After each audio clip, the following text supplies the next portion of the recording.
Hi everyone, it's Aishatu and welcome to the Making Your Own series where I speak to people who are living life on their own terms. Now today I've got Brooklyn with me, who I met on the Upfront Bond, which is by Lauren Curry, who is just a woman extraordinaire. You can find out a lot more about her in the description below. But the Bond is there to help women build up the confidence to be upfront and stand up for themselves and what they need and what they want. And this journey into confidence, into enrichment, and into being able to be at the front and be willing and strong at the front is what Brooklyn and I are going to speak about this morning. So, morning, Brooklyn. Morning. Yeah, afternoon. I know, afternoon. I've been up for way too long.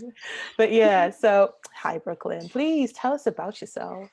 Sure. So, hi everyone. I'm Brooklyn, and I'm going to start with sort of what I do for a living, but obviously that doesn't define me entirely. So, I normally say, hi, I'm Brooklyn, and I am a product analyst for Just Eat. So, I have a bit of a background in data. Before I got into data, I did physics at university. I've always loved kind of STEM subjects, working in tech, but my passion for data came about when I did a year in Australia after I graduated with my physics degree. So I went out there and I worked for a tech company that was kind of ed tech. So imagine a Netflix for your A-levels. So I was producing kind of 10-minute long content videos for chemistry A-levels when I was out there. And I got involved in the strategy of the company. So using the data that we had around the videos we had available and the syllabuses of all the markets we wanted to go into to help make strategic decisions. So that's kind of how I got into data in the first place. Wow. So yeah, very, very data focused kind of person. I'm very logical minded, and I think it irritates my family to no end. But kind of outside the world of work, I would say that I'm a really avid sewer. So something that not a huge number of people know about me, maybe in my working life, is that I like to sew my own clothes. I've been sewing for a very long time now. Yeah. Very selfish sewer though. I sew for me. I don't normally make things for other people unless it's not even for presents. Can I get a present dress? Sometimes I think about it. I'll think about it. Yeah, I absolutely love sewing. Yeah, so that's a big part of my life as well, and I do a lot of that with my mum. So there's a lot of kind of connection and community around that space too. I want to unpick that so much. I want to just, oh God, limited time. No, I'm going to behave. I'm going to keep on task. I love sewing too. My bachelor's actually in textiles design. I'm making a dress today for an event tomorrow. Oh, tomorrow? What is the event? Oh, I'm graduating from the Agile Immersion Bootcamp that was by Diverse Tech, which is where I've learned all about the agile roles that you have in the tech world. And it's what's led me to my journey as a service designer. So yeah, we are having a real swanky graduation that is all okay as far as COVID goes. It's going to be outside, just to let everyone know. But it's going to be great. Going to get to meet all these people I've been speaking to virtually for a long time. So I was like, I want a real like dress. So I'm going to make me a dress. Yeah. And you've got it. It's nearly finished for tomorrow. No, I'm going to start. I've made it before. I think this is why I've been cocky with it. I've made like the exact same dress I just want to make the exact same dress in a different fabric. I'm going to add like an extra tier to it, so it's a bit longer. But I think because I did it the last time and it took me just a couple of hours, it's going to be my I like a challenge. I say this. I'm gonna have like pins in it or something tomorrow morning. We'll see. We'll see how it goes. But right. So I think it's absolutely incredible that you've always been into data. Now I'm not gonna call you a nerd because I don't know what categorizes one as a nerd, because I've seen many different versions of people and I haven't seen enough consensus to be able to say that. But you certainly seem to be someone who is about that qualitative, data rich, academia kind of driven space. Now, is this something that is sort of like intrinsic? Were you always naturally sort of like gifted academic wise, or did you have to work towards that? Yeah, it's a really, really interesting question. So I think it kind of comes down to the sort of things that my mum got me involved in when I was younger.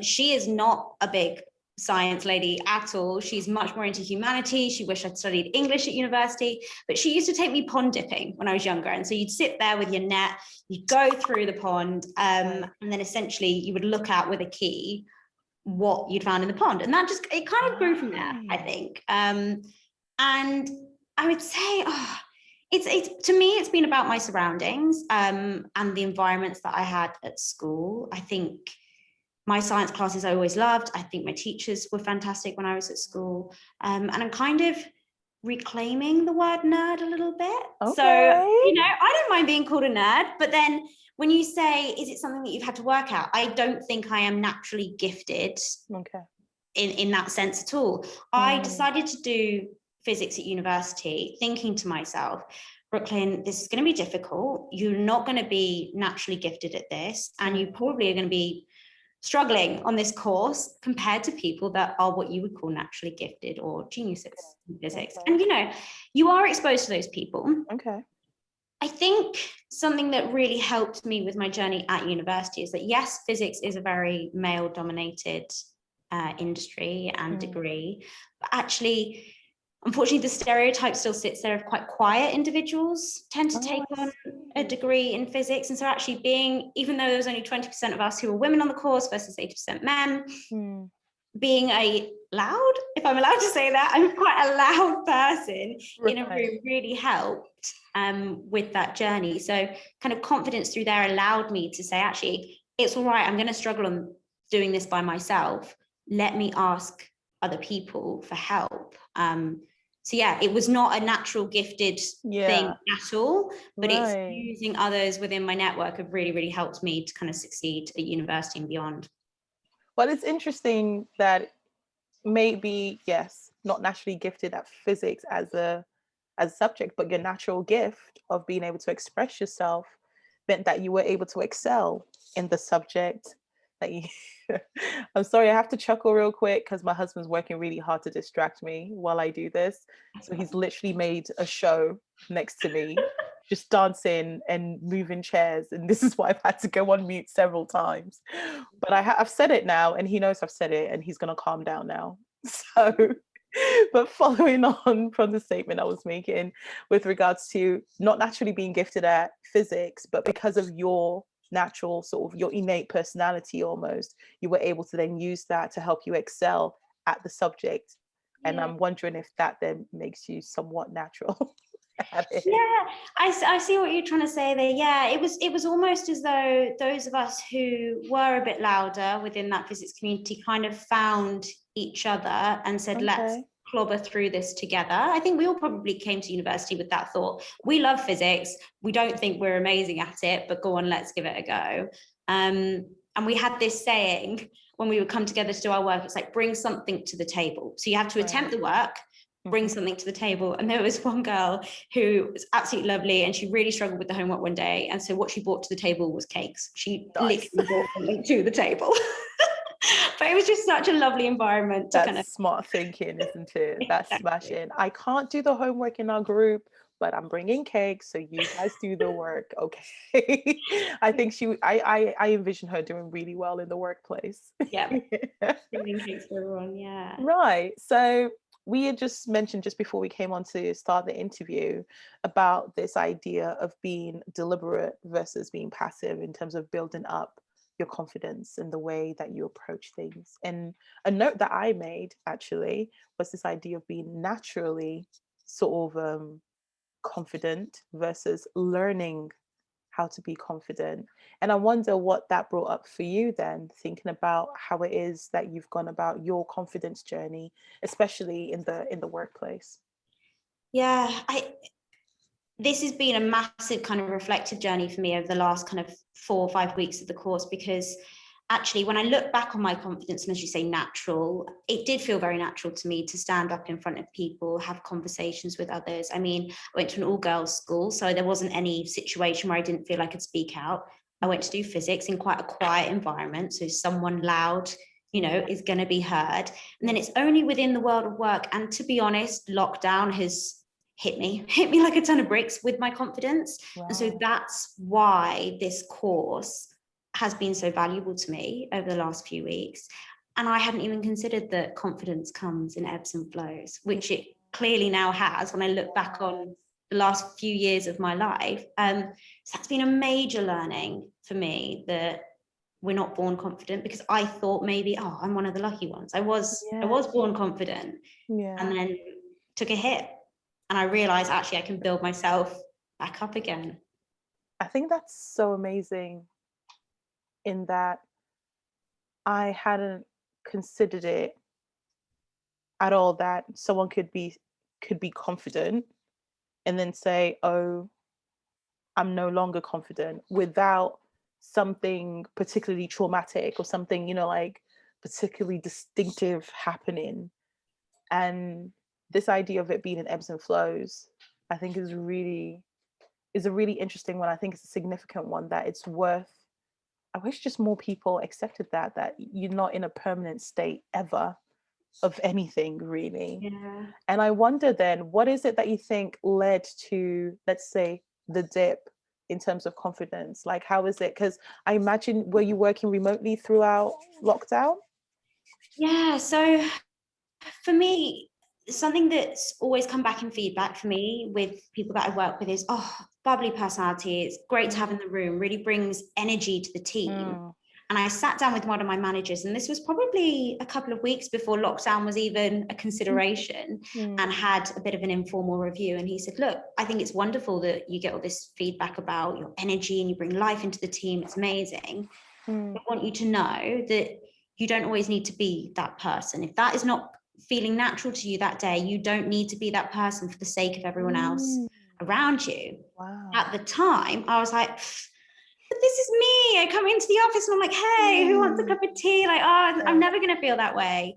And then, as you say, remote working hit me, really, really hit me. I lost that work personality, because to me, that's who I was. I was the person who would come in and be really jolly and hopefully try and lift the spirits of everyone in the team to have a good day. I can't do that when I'm at home, and it starts to make you doubt yourself and think, well, what is it that I bring to this team? And it just slowly chipped away over a year and a half. It hit a low maybe a month, 2 months ago, just before the course. Trying to go through the process of buying a flat, estate agents talking over me. I would come off calls with estate agents and I'd be quite upset, saying, wow, I couldn't get my point across, and it just felt very unnatural. It didn't feel like I was comfortable in myself as much as I used to be. So that was a bit of a turning point for me, that I was quite upset that I didn't feel comfortable in my confidence and who I was as such anymore within work or even personal life. And so I find myself thinking, what did you find yourself already thinking you were going to use to resolve it? Or did you not think it was something that could be resolved? Did you just think, I guess this is who I am now, estate agents talk over me? Like, what was your processing, if not like for the bond that we've ended up signing up to? What were you thinking you were going to do to resolve that kind of situation? I had put a lot of faith in being back in the office. Right. Yeah, I'd said to myself, oh, it'll all be better. It'll all be better when I'm back in the office and other people are around me again. And that first day I came back in was amazing. Magical even to me, because I was like, wow, I feel like me again. But that isn't enough. And worryingly, I don't know whether or not I'd thought that far ahead as to what was going to get me out of what I now see as a slump. I had a holiday booked. I didn't realize I was maybe looking at a bit of burnout from the first half of the year. It gotten to May and I'd taken one day, and I went, oh, that's probably not good, is it? I probably should take some time off. Not that I'm worked excessively hard. I've got a great work-life balance, but day in, day out, it takes its toll. So holiday definitely reset me, but this course just came along at almost the perfect time for me. Because your question, what would you have done if it weren't for this? I'm not sure. I didn't have an action plan, but this has given me one. I think, but life tends to work out the way it needs to work out, I find. And I think it's really it's really a great show of strength that you recognize that, okay, I'm going to put some effort into this and see if something comes out of it. Because you could have stayed in that slump and then gone, oh, we're back in the office now. And then your workplace sort of like offers you to go to join this bond to help with your confidence. And you're like, oh, we'll do it because work has said we should do it. And we're going to be a bit of a party people if we don't. And you could have been really sort of blasé and not engage with it. And to go like, something could come out of this. This could be good, is a real show of strength, I Yeah. think. Oh, thank you. I mean, I know we spoke to it before we came onto the camera around, and again, you've mentioned passive versus actively learning throughout this. So again, I didn't realize before taking the course that actively taking steps to improve my visibility, my public speaking confidence, and everything in that realm is so much more valuable than previously. My mindset had been, well, I've got the foundation, I'm good enough at it. And as I progress into leadership roles, management, it will come with that. But actually, no, having this foundation and building upon it is hopefully going to propel me to those positions rather than just kind of waiting around for it. Yes. And I think that is so significant, because that was probably the tweak that I had as well in my life. I think I had my daughter the year before the pandemic. So I just returned to work for a couple of months before lockdown started, and I left my job. And there was this tweak of, oh, you could be in an organization and climb the ladder and sort of like progress. But you recognize within yourself a lot of the time where you see someone who's like a really big boss, if you like, and you're like, I could do their job. Like, I could totally do what they're doing better than they're doing. Like, and you think to yourself like, oh no, but I've only been here for X amount of time or whatever. And you're like, oh, they've got a network and they've connected with these people. But when it comes down to the meat of what they do on a day-to-day, you know in your head that you can, but societal structure says that you must progress in this sort of like trajectory. And so I think last year was definitely like a breaking point for me as a mother, as a Black woman, as a young-ish person. And I just thought to myself, like, no, I'm not going to pace myself according to what society says. And I am ambitious. People say they're ambitious, but I'm ambitious. I have big old dreams, but I was still trying to achieve these big dreams, taking baby steps that didn't align with my ambition. So I just found myself going, you know what? Yes to this. This is out of my reach.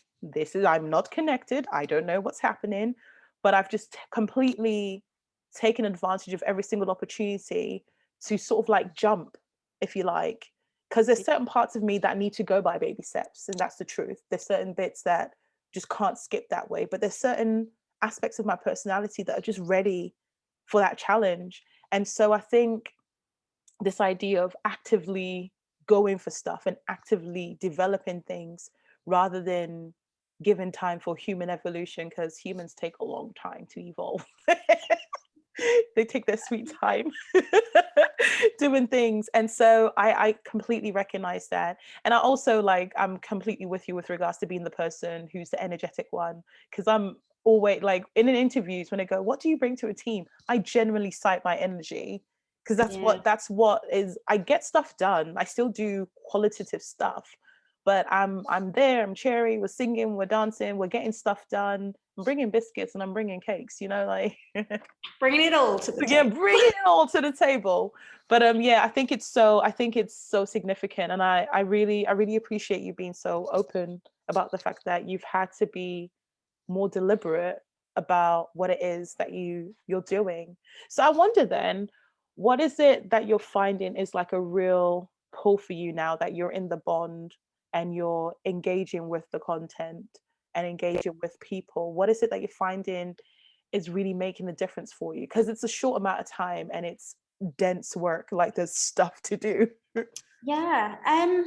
At a most basic high level, I am learning how I learn best. So, for example, I'm loving the course content, the recorded videos. I like that it's short and snappy, and it's almost reflecting back on me. Okay, you really struggle with podcasts because you can't just sit and listen. You don't absorb that way. So again, at the most basic level, it's really putting into place for me a structure of how I can take from this and apply to future opportunities for personal development.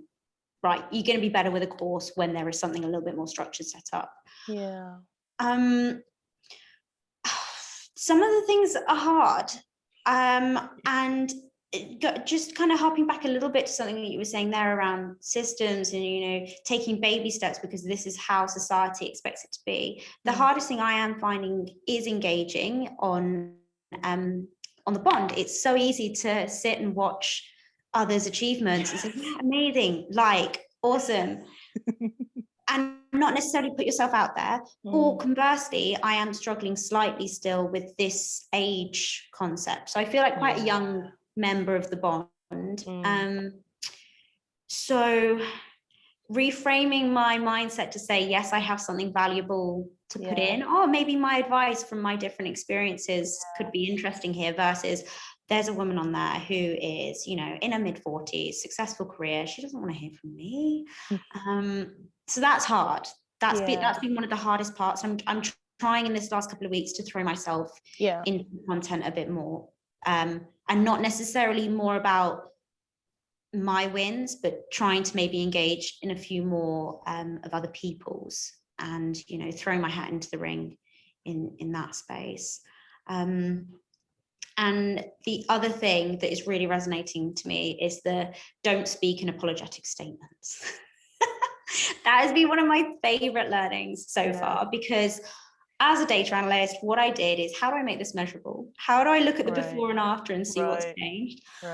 I went through and I counted the 5 weeks leading up to the course, the messages. These were purely messages and emails to people that I'd said sorry. And I think it was a team channel, maybe my manager and a couple of my main stakeholders at the time. It was excessive, the number of times that I had said sorry. And not even, I was reading back the messages going, why did you put sorry in there? Oh, sorry. I'm just sorry for this. I'm sorry for that. I said, you take the sorry out. It doesn't change the tone. It doesn't change the meaning of my message at all. So I'm trying to measure that, and I will do during the course, and then hopefully again after the course. Carry on. Yes. No, I was just going to say the harder ones are in when you're actually talking to someone in a meeting, stopping myself from it just coming out my mouth. It is hard, like, because you would be surprised, like, the amount of stuff that is automated. I know they say, I've forgotten what the percentage is, like an astronomical amount of our thought processes and decisions we make in a day are like automated processes that we've just embedded and just do and just crack on with. And one thing I wanted to pick before I left it was, why don't you want to engage with your wins?